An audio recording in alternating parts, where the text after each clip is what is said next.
Logitech versus Apple keyboard. Are mechanical keyboards actually faster? Let's put that to the test. So I've been using laptop style keyboards like this for virtually all my life. But more recently, Logitech have sent me quite a few different mechanical varieties like this MX Mechanical Mini for the Mac here. And while mechanical keyboards definitely do feel a little bit better, does it actually result in a faster typing experience? Let's put it to the test. To preface this, I am a completely atrocious typer, so please don't judge too much. And I also find it quite interesting that these keyboards cost around the same.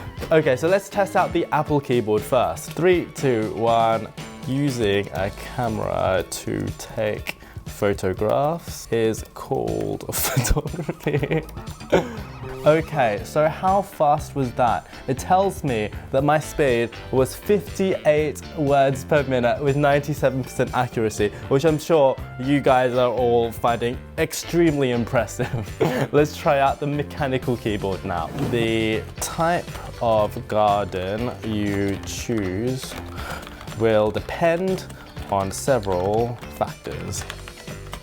Okay, so that was 61 words per minute with 95% accuracy. So I would say that although I was slightly faster with the mechanical keyboard, they're pretty close. But the mechanical definitely does feel a lot nicer to use. So are you team mechanical or team scissor switches? Let me know in the comments.